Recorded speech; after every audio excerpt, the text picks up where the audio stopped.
दोस्तों नमस्कार, स्वागत है आपका हमारे यूट्यूब चैनल सम्राट एजुकेशन में। दोस्तों आज की इस वीडियो में आप लोग को बीएससी एग्रीकल्चर 6 सेमेस्टर के एक विषय मैनेजमेंट ऑफ बेनिफिशियल इंसेक्ट का जो आप लोगों का आज एग्जाम हुआ है उसका मैं आंसर की देने वाला हूं, पेपर सॉल्व कराने वाला हूं। तो आप लोग वीडियो पूरा देखिएगा और यदि किसी भी क्वेश्चन में कोई भी कन्फ्यूजन हो तो आप लोग बता सकते हैं, पूछ सकते हैं। और पेपर देखिए आज बहुत ही लेट है इसलिए वीडियो अभी बन रहा है और मैंने पेपर को देखा भी नहीं है। अभी आप लोगों के सामने मैं तुरंत जो देखूंगा वही बताऊंगा, ठीक है। तो चलिए देखते हैं, कोई कहीं पर दिक्कत लगी आप लोग को तो आप लोग जरूर बताइएगा कमेंट बॉक्स में, ठीक है। चलिए पहला क्वेश्चन है, रेशम उत्पादन में उपयोग किए जाने वाले रेशम कीट की प्राथमिक प्रजाति कौन सी है। रेशम उत्पादन में प्रयोग किए जाने वाले रेशम कीट की प्राथमिक प्रजाति कौन सी है, तो Bombyx Mori. Option number A सही हो जाएगा, बॉम्बिक्स मोरी। मैं डायरेक्ट आंसर बताऊंगा भाई, देखिए समझाने का टाइम नहीं है। अगला क्वेश्चन है, रेशम कीट के जीवन चक्र में कौन सी अवस्था में रेशम का उत्पादन होता है। तो रेशम का कीट जब प्यूपा अवस्था में होता है उस समय रेशम का उत्पादन होता है, ठीक है। ऑप्शन नंबर बी सही हो जाएगा। अगला क्वेश्चन है, प्रोटीन के लिए सामान्य नाम क्या है। तो मैंने अभी आज ही आप लोगों को यह क्वेश्चन बताया था, आज सुबह ही मैंने बताया था कि सिल्क जो होता है, रेशम जो होता है, उसमें दो प्रोटीन होते हैं, सेरिसिन और फाइब्रोइन। तो इसका ऑप्शन नंबर सी से हो जाएगा, सेरिसिन, ठीक है। प्रोटीन के लिए सामान्य नाम क्या जो रेशम बनाता है, तो सेरिसिन। अगला क्वेश्चन है, मूंगा रेशम कीट किस प्रकार से संबंधित है। तो मूंगा रेशम कीट किस प्रकार से संबंधित है, तो मूंगा रेशम कीट जो है सेटर्निडे परिवार से संबंधित है, ठीक है। सेटर्निडे परिवार से संबंधित है। पेपर जो है वो साफ नहीं है, ठीक है। फोटो बहुत ही आगे पीछे आया था लेकिन फिर भी कैसे करके मैनेज किया गया है। अगला क्वेश्चन है, कोकून में रेशम कीट के प्यूपा की हत्या को क्या कहते हैं। कोकून में जब रेशम कीट के प्यूपा की हत्या कर दी जाती है तो उसे क्या बोलते हैं, स्टिफलिंग बोलती हैं। ये जो पीछे मैंने जितना भी क्वेश्चन कराया अभी तक सब कुछ मैंने बताया हुआ है, ठीक है, स्टिफलिंग कहते हैं। अगला है, रेशम कीट की बीमारी जिसमें संक्रमण एक रोगग्रस्त मादा के अंडे के माध्यम से क्रमिक पीढ़ियों तक फैलता है, तो कौन सा वह रोग है, तो वह पेब्रिन रोग है, ठीक है। मैंने यह भी बताया हुआ कि पेब्रिन जो रोग है वह माता से फैलता है, ठीक है, इसलिए इसके परीक्षण के लिए माता का ही परीक्षण किया जाता है। तो ऑप्शन नंबर सी सही हो जाएगा, ठीक है। अगला क्वेश्चन है, सातवां क्वेश्चन, रेशम कीट के पालन के लिए आदर्श तापमान कितना है। कितने डिग्री सेल्सियस तापमान पर रेशम कीट को पाला सकता है, तो 20 से 25 डिग्री सेल्सियस तापमान पर, ठीक है। ऑप्शन नंबर बी सही हो जाएगा। अगला क्वेश्चन है, रेशम कीट लार्वा के प्रोलेक्स के आधार पर कांटे जैसी मौजूद संरचनाओं को क्या कहा जाता है, ठीक है। रेशम कीट लार्वा के प्रोलेक्स के आधार पर कांटे जैसी मौजूद संरचनाओं को क्या कहा जाता है, तो क्रोचेट्स कहा जाता है, ठीक है, क्रोहेट्स कहा जाता है। ऑप्शन नंबर सी सही हो जाएगा। अगला क्वेश्चन है, बॉम्बिक्स मोरी है, तो बॉम्बिक्स मोरी कैसा है, तो बॉम्बिक्स मोरी किसको बोलते हैं, तो जो शहतूत का कीट होता है ना उसी को बोलते हैं। तो ये मोनोफेगस है, सिर्फ इसी पर रहता है, ठीक है, तो इसलिए मोनोफेगस। ऑप्शन नंबर ए सही हो जाएगा 9वें क्वेश्चन का, ठीक है। अगला क्वेश्चन है, रेशम ग्रंथि की उत्पत्ति है। रेशम ग्रंथियों की उत्पत्ति, जिसमें रेशम ग्रंथियों की उत्पत्ति किससे होती है, तो इसका ऑप्शन नंबर बी से जगह एंडोडर्मल, ठीक है, एंडोडर्मल। अगला है, विश्व में रेशम का सबसे बड़ा उत्पादक देश कौन सा है, तो चीन है, जो कि आज मैंने सुबह ही बताया था। और दूसरे नंबर पे भारत है, ठीक है। विश्व में सबसे ज़्यादा रेशम का उत्पादन कहाँ पे होता है, चीन में होता है। आगे देखते हैं अगला क्वेश्चन, 12वां क्वेश्चन, रेशम कीट लार्वा के भीतर मौजूद रेशम ग्रंथियाँ संश्लेषित रूप है, ठीक है। तो इसका ऑप्शन नंबर ए से हो जाएगा, लार ग्रंथियाँ, ठीक है। अगला क्वेश्चन है, रेशम निकालने के लिए कोकून के अंदर प्यूपा को मारने के लिए किस रसायन का प्रयोग किया जाता है, ठीक है। यहाँ पे देखिए रसायन का पूछा है तो यहाँ पे फार्मलिन हो जाएगा, ठीक है, क्या हो जाएगा, फार्मलिन हो जाएगा। लेकिन वैसे प्यूपा को मारने के लिए गर्म हवा का यूज किया जाता है, वाष्प का यूज किया जाता है, धूप का यूज किया जाता है। लेकिन यहाँ पे रसायन पूछा है तो रसायन के लिए हम लोग फार्मलिन का यूज करेंगे, क्योंकि रेशम उद्योग में फार्मलिन का ज़्यादा से ज़्यादा उपयोग किया जाता है, ठीक है, और वाष्प भी हो सकता है। 14वां क्वेश्चन देखते हैं। 14वां क्वेश्चन है, रेशम कीट की वह बीमारी जिसकी विशेषता खराब गंध का उत्सर्जन करती है, ठीक है, जिसकी विशेषता है कि वह खराब गंध का उत्सर्जन करती है। थोड़ा मैं जूम आउट करता हूँ तब थोड़ा देखिएगा पढ़ने लायक। तो कौन सा रोग है, तो फ्लैचेरी रोग है, इसमें से गंध निकलता है, बहुत ही बेकार गंध निकलता है, ठीक है। आगे है 15वां क्वेश्चन, रेशम कीट में पाए जाने वाले एंटीनी का प्रकार। तो रेशम कीट में लैमलेट एंटीनी पाया जाता है, ऑप्शन नंबर बी सही हो जाएगा, ठीक है। 15वां का ऑप्शन नंबर 15वें क्वेश्चन का ऑप्शन नंबर सी से हो जाएगा, ठीक है। कोहनीदार या क्या यार, पूरा एकदम पेपर देखिए सही नहीं है। ठीक है, ऑप्शन नंबर सी सही रहेगा, या जान लीजिए। 16वां क्वेश्चन है, रेशम कीट में मस्करडीन रोग किसके कारण होता है? तो जो रेशम कीट उसमें मस्करडीन रोग किसके कारण होता है? कवक के कारण होता है, यह भी मैंने बताया हुआ है। आगे देखते हैं अगला क्वेश्चन, 17वां क्वेश्चन है, भारतीय रेशम की एक गांठ का वजन कितना होता है? तो भारतीय रेशम की एक गांठ का वजन जो होता है 50 किलोग्राम होता है। ठीक है, अगला क्वेश्चन है, केंद्रीय रेशम उत्पादन अनुसंधान एवं प्रशिक्षण संस्थान कहाँ पर है? तो यह मैसूर में, इसको भी मैंने बताया हुआ है, ऑप्शन नंबर सी से हो जाएगा। आगे देखते हैं 19वां क्वेश्चन, रेशम कीट में इस पर स्पिनरेट का क्या कार्य है? ठीक है, रेशम कीट में स्पिनरेट का क्या कार्य है? तो यह रेशम धागा पैदा करता है। ठीक है, यह क्या करता है? It product produce silk thread, यह रेशम धागा पैदा करता है। ठीक है, ऑप्शन नंबर ए सही हो जाएगा 19वें क्वेश्चन का। आगे देखते हैं 20वां क्वेश्चन। 20वां क्वेश्चन है, रेशम कीट के लिए भोजन प्राप्त करने हेतु शहतूत की जाने वाली खेती में क्या कहा जाता है? ठीक है, तो शहतूत को मलबरी बोला जाता है, जानते हैं, तो मलबरी से मोरिकल्चर हो जाएगा। ठीक है, ऑप्शन नंबर बी से हो जाएगा 20वां का, ऑप्शन नंबर बी। अगला है, निम्नलिखित में से कौन सा प्रयोगशाला पोषिता कीट अंडा परिजीव्याभ के गुणन के लिए उपयोग किया जाता है? तो इसमें जो चावल का घुन होता है इसी का यूज किया जाता है, इसको मैंने बताया हुआ है। ठीक है, चावल का घुन। अगला क्वेश्चन है, परजीविता का वह प्रकार जिसमें होस्ट पर दो या दो से अधिक प्रजातियों के परजीव्याभ्यों द्वारा आक्रमण किया जाता है, ठीक है, उसे क्या बोलते हैं? तो उसे क्या बोलते हैं? उसे बोलते हैं बहुपरजीविता। ठीक है, अति परजीविता भी हो सकता है, लेकिन बहुपरजीविता ऑप्शन नंबर सी सही रहेगा। अगला क्वेश्चन है, भारत में कांग्रेस घास के नियंत्रण के लिए किस भृंग को लाया जाता है? ठीक है, तो भारत में किस बीटल को लाया जाता है कांग्रेस घास के नियंत्रण के लिए? कांग्रेस ग्रास होता है, उसके नियंत्रण के लिए किसको लाया जाता है? तो नियोचेतिना ब्रूची। ठीक है, नियोचेतिना ब्रूची, ऑप्शन नंबर सी सही हो जाएगा। अगला क्वेश्चन है 24वां क्वेश्चन, ग्रीनलेस विंग किसकी शिकारी है? ठीक है, ग्रीनलेस विंग किसका शिकारी है? तो किसका शिकारी है? माहो का, एफिड का शिकारी है। अगला क्वेश्चन है, ऑप्शन नंबर ए सही हो जाएगा 24वें क्वेश्चन का। 25वां क्वेश्चन है, निम्नलिखित में से किस कुल में कीटों के प्रभावी शिकारी शामिल होते हैं? किस कुल में कीटों के प्रभावी शिकारी शामिल होते हैं? तो कोक्सीनेलिडे में। ठीक है, कोक्सीनेलिडे में, ऑप्शन नंबर बी से हो जाएगा 25वें क्वेश्चन का। आगे 26वां क्वेश्चन, निम्नलिखित कीट को एनपीवी द्वारा नियंत्रित किया जाता है। ठीक है, किसे न्यूक्लियर पॉलीहेड्रल वायरस द्वारा नियंत्रित किया जाता है? तो इन सभी को, ऑप्शन नंबर डी से हो जाएगा, इन सभी को, हेलिकोबार्पा आर्मीगेरा को भी, स्पोडोप्टेरा लिटुरा को भी, लाल बालों वाली इल्लियों को भी, ठीक है, रेड हेरिका सभी को न्यूक्लियर पॉलीहेड्रल वायरस द्वारा कंट्रोल किया जाता है। ठीक है, अगला है 27वां क्वेश्चन। 27वां क्वेश्चन है, राष्ट्रीय कृषि कीट संरक्षण ब्यूरो कहाँ है? ठीक है, national bureau of agriculture insect resources कहाँ पर है? तो ये बेंगलुरु में, इसको मैंने कई बार बताया है। ठीक है, बेंगलुरु में है। अगला क्वेश्चन है, अंडा परजीवी ट्राइकोग्रामा कीट किस वर्ग से संबंधित है? तो हाइमेनोप्टेरा से, हाइमेनोप्टेरा से, ऑप्शन नंबर बी सही हो जाएगा 28वें क्वेश्चन का। आगे देखते हैं 29वां क्वेश्चन, किस लेपिडोप्टेरान परजीवी कीट के विमोचन से गन्ना पारिला को नियंत्रित किया जा सकता है? ठीक है, तो 29वें क्वेश्चन का ऑप्शन नंबर ए से हो जाएगा ट्राइकोग्रामा से। आगे देखते हैं 30वां क्वेश्चन। 30वां क्वेश्चन है, निम्नलिखित में से कौन सा एक प्रभावी प्राकृतिक शत्रु का गुण है? ठीक है, तो इसका ऑप्शन नंबर डी से हो जाएगा।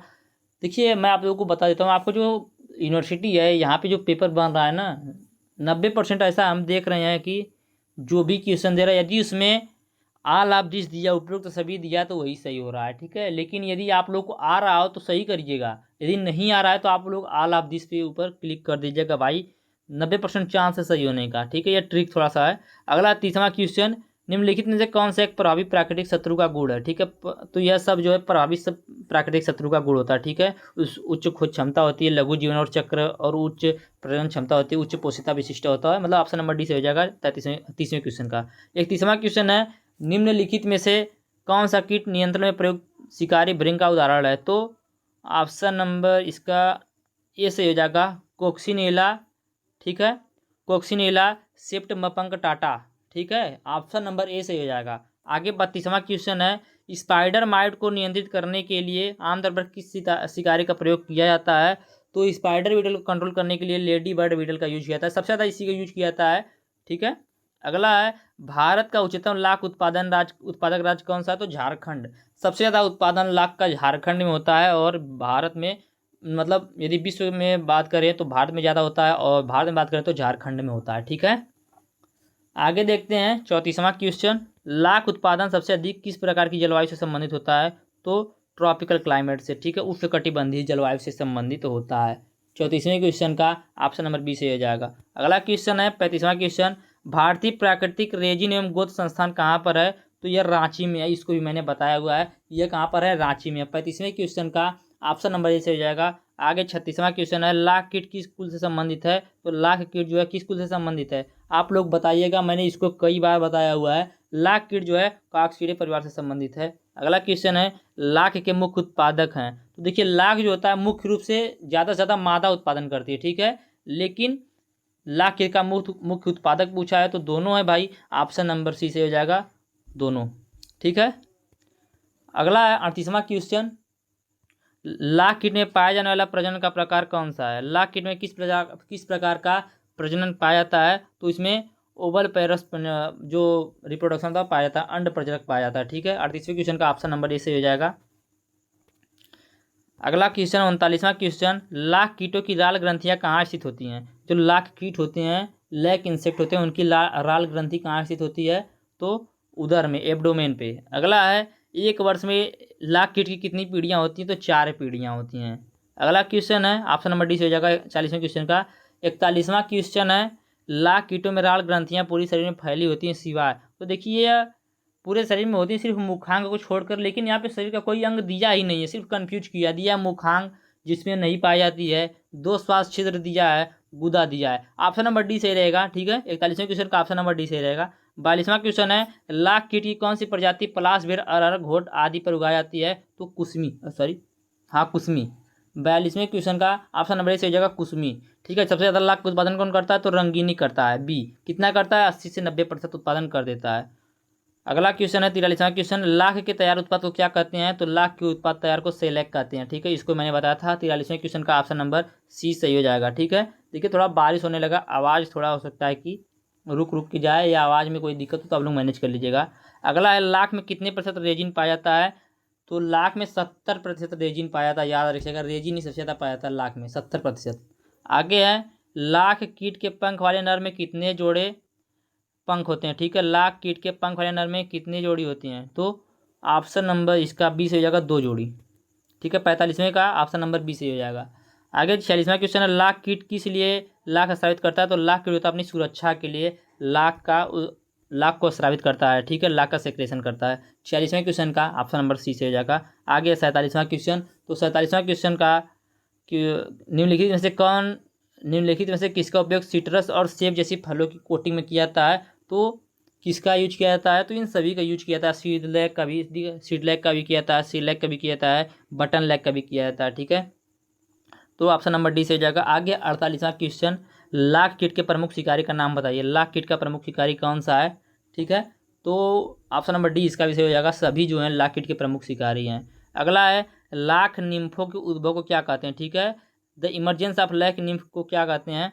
तो क्या बोलते हैं भैया? उसको बोलते हैं स्वार्मिंग, झुंड बनाना, ठीक है। लाख निम्फ के उद्भव को, इमरजेंस को बोलते हैं स्वार्मिंग, ठीक है। अगला है, भारत में लाख उत्पादन में रंगीनी प्रजाति के लाख कीट का हिस्सा कितना है? तो रंगीनी जो है सबसे ज़्यादा उत्पादन करती है 80 से 90%, और 10% में ही जो होती है कुसमी होती है, ठीक है। तो सबसे ज़्यादा करता है रंगीनी, इसी में लोग रंगीनी और कुसमी में कन्फ्यूज होते हैं, तो रंगीनी का सबसे ज़्यादा उत्पादन होता है। आगे है, ईडी रेशम कीट का पालन किया जाता है। ईडी रेशम कीट जो होता है उसका पालन किस पे किया जाता है? उसका पालन क्या? अरंडी है, ठीक है, कैस्टर। अगला क्वेश्चन है 52वां क्वेश्चन, भारत में आधुनिक मधुमक्खी पालन के जनक कौन? इसको आप लोग बताइएगा, अभी पता नहीं हमको ये भाई। अगला, डंक रहित मधुमक्खी का वैज्ञानिक नाम क्या है? तो ऑप्शन नंबर बी से हो जाएगा, मेलिपोना इरिडेपियनिस, ठीक है, ऑप्शन नंबर बी से हो जाएगा। अगला क्वेश्चन है, मधुमक्खी में पराग टोकरी कहाँ मौजूद होती है? तो कहाँ पर होती है भैया? हिंड लेग, पिछली टांग में, ठीक है। 54वें क्वेश्चन का ऑप्शन नंबर सी से हो जाएगा, मिड लेग। आगे 55वां क्वेश्चन, मधुमक्खियों द्वारा छत्ते को पूरी तरह से त्याग देने की प्रक्रिया क्या बोला जाता है? जब पूरी तरीके से त्याग देती है तो उसको अब्सकॉन्डिंग बोला जाता है। क्या बोला जाता है? अब्सकॉन्डिंग बोला जाता है। और कुछ मात्रा में जब छोड़ के चले जाते तो उसको स्वार्मिंग बोला जाता था, ठीक है। मैंने बताया हुआ था, आज ही शायद बताया था कि कल बताया था, मैंने बताया था लेकिन इतना याद है। अगला है, जब लार्वा को उसके संपूर्ण लार्वा काल में रॉयल जेली खिलाया जाता है तो वह विकसित होकर क्या बनता है? तो वह विकसित होकर रानी बनती है, ठीक है। जब उसको संपूर्ण जीवन काल में लार्वा को रॉयल जेली खिलाया जाएगा तो वह क्या बन जाएगा? सॉरी, रानी। अगला क्वेश्चन है, मधुमक्खी में माइट के संक्रमण से एक बीमारी होती है जिसके बोलते हैं, कौन सी बीमारी होती है भैया, एकरिन डिजीज, जो कि माइट में होती है, माइट्स के कारण होती है मधुमक्खी में, ठीक है, मैंने पहले ही बताया था। और नोसेमा जो होता है इसे इस रोग को लगने से मधुमक्खी में पेचिश टाइप बीमारी उत्पन्न हो जाती है, ठीक है। आगे देखते हैं, छत्ते के पालन का वह भाग जो श्रमिक मधुमक्खियों को आसानी से गुजरने की अनुमति देता है लेकिन रानी को ब्रूड कक्ष में बनाए रखता है, वह क्या कहलाता है, तो वह सुपर्स कहलाता है। क्या कहलाता है, सुपर्स कहलाता है। आगे है 59वां क्वेश्चन, श्रमिक मधुमक्खी क्या है। श्रमिक मधुमक्खी क्या होता है, तो स्टेराइल मादा होता है, ठीक है, स्टेराइल फीमेल होता है। जो श्रमिक मधुमक्खी होता है उनमें स्टेराइल फीमेल होता है, ठीक है। अगला क्वेश्चन है, पूरी तरह से परिपक्व शहद में किसकी मात्रा सबसे अधिक होती है, तो फ्रैक्टोज की मात्रा सबसे अधिक होती है, ठीक है। पूरी तरीके से जो परिपक्व शहद होता है जो कि 20 डिग्री सेल्सियस के अंदर ही जिसको काट लिया जाता है वो उसमें फ्रक्टोज की मात्रा सबसे अधिक होती है, ठीक है। आगे देखते हैं 61वां क्वेश्चन, इनमें से क्या मधुमक्खी द्वारा स्रावित नहीं किया जाता है, तो मोम का स्रावित किया जाता है, रॉयल जेली भी किया जाता है, प्रोपोलिस नहीं किया जाता है, ठीक है, ठीक है, प्रोपोलिस नहीं किया जाता। यहाँ पे यदि पूछता है कि इनमें से, चलिए छोड़िए ज़्यादा नहीं समझ, मतलब ऑप्शन नंबर सी सही हो जाएगा। अगला है, श्रमिक मधुमक्खियों में डंक मारने वाला उपकरण किसका संशोधित रूप है, ठीक है। श्रमिक मधुमक्खी जो होती है उनमें डंक मारने वाला जो उपकरण होता है वो किसका संशोधित रूप होता है, तो प्रोबोसिस का। ऑप्शन नंबर ए सही जगह 62वें क्वेश्चन का। 63वां क्वेश्चन है, मधुमक्खी में पाए जाने वाले मुख्य अंगों का प्रकार, ठीक है। मधुमक्खी में मधुमक्खी में किस प्रकार के मुख्य अंग पाए जाते हैं, तो chewing and lapping type. Option number c सही हो जाएगा, ठीक है, चेविंग एंड लैपिंग टाइप। अगला है, मधुमक्खी में पाए जाने वाला श्रमिक का प्रकार कौन सा है, ठीक है। श्रृंगिका का प्रकार मतलब कई प्रकार की एंटनी पाई जाती है, कहानी मतलब ये है, तो लैमलेट एंटनी पाई जाती है, याद रखिएगा इसमें लैमलेट एंटनी पाई जाती है। ऑप्शन नंबर बी से हो जाएगा। आगे है 65वां क्वेश्चन, मधुमक्खियों की भाषा या संचार पद्धति की खोज किसने की थी, जो कि उन्होंने बताया कि गोल गोल घूम के या डांस करके या अपना समाप्त करती हैं, तो इसको बताया था कार्ल वान फ्रिस ने, ठीक है, कार्ल वान फ्रिस ने बताया था। इसका ऑप्शन नंबर 20 सही हो जाएगा 65वें क्वेश्चन का। आगे 66वां क्वेश्चन, श्रमिक मधुमक्खियों में मोम ग्रंथियाँ कहाँ स्थित होती हैं, तो उदर खंड से 4 से 7, उदर खंड 4 से 7 में, ठीक है, उदर खंड के 4 से 7, 4वें और 7वें भाग में बोलने का मतलब यह है। 67वां क्वेश्चन है, मधुमक्खी में होने वाला रोग जो अमाशय की कोशिका स्तर पर आक्रमण करता है और पेचिश का कारण बनता है, अभी मैंने बताया था, नोसेमा रोग। ऑप्शन नंबर बी सही हो जाएगा, नोसेमा। अगला है, एपिस मेलिफेरा की उत्पत्ति कहाँ हुई है, तो एपिस मेलिफेरा की उत्पत्ति इटली में हुई है, ठीक है। 68वें क्वेश्चन का ऑप्शन नंबर सी सही हो जाएगा। इसे इटालियन बी के नाम से भी जाना जाता है। अगला है, एक छत्ते में कितनी रानी मक्खियाँ पाई जाती है, तो यह तो सभी को पता होगा, एक। ऑप्शन नंबर ए सही हो जाएगा। आगे 70 क्वेश्चन है, मुख्य शहद उत्पादक मधुमक्खी कौन सी है, तो एपीडी। एपीडी जो है सबसे मुख्य शहद उत्पादक मधुमक्खी कुल है, ठीक है। अगला है, मधुमक्खी में एंटनी क्लीनर कहाँ पाया जाता है, मधुमक्खी में एंटनी क्लीनर अगली टाइम में फोरलेग में पाया जाता है, ठीक है, कहाँ पर, फोरलेग में पाया जाता है। आगे 72वां क्वेश्चन है, मधुमक्खी का विष कहाँ से निकलता है, तो मधुमक्खी का जो विष होता है वह हाइपोफेरिंजियल ग्रंथि से निकलता है, ठीक है। हाइपोफेरिंजियल ग्रंथि जो होता है, हाइपोफेरिंजियल ग्लैंड जो होता है वहाँ से मधुमक्खी का विष निकलता है। अगला है, मधुरस पराग, प्रोपोलिस और पानी के संग्रह के लिए मधुमक्खी की क्षेत्रीय यात्राओं के क्या कहते हैं, इसको फोर्जिंग कहते हैं, इसको भी मैंने बताया हुआ है, इसको भी बोलते हैं फोर्जिंग। आगे हैं 74वां क्वेश्चन, मधुमक्षिका गृह के लिए अनुशासित फूल वाला पौधा कौन सा, ठीक है। Flowering plant recommended for apiary is, तो गुलाब जो है यही होगा, ऑप्शन नंबर ए, ठीक है। आगे है 75वां क्वेश्चन, चेल फ्रेम हाइव सर्वप्रथम किसके द्वारा शुरू किया गया था, तो यह इसका ऑप्शन नंबर डी से हो जाएगा, एस अटवाल के द्वारा, ठीक है, एस अटवाल के द्वारा, ठीक है। तो यह था आप लोग का 75 क्वेश्चन जिसको मैंने सॉल्व करा दिया। उम्मीद करते हैं और हमें आशा करते हैं कि मैंने जो भी बताया होगा सभी क्वेश्चन सही होगा, ठीक है। हो सकता है कि 1-2 क्वेश्चन गलत हो सकता है, इसीलिए मैं बोल रहा हूँ आप लोग को, किसी में कन्फ्यूजन हो तो आप लोग जरूर बताइएगा। और वीडियो अच्छा लगा है तो वीडियो को लाइक कीजिएगा। अगला वीडियो चाहिए इस सब्जेक्ट, अगले सब्जेक्ट की वीडियो चाहिए तैयारी करने के लिए, तो आप लोग कमेंट में नेक्स्ट वीडियो लिखिएगा। धन्यवाद, जय हिंद।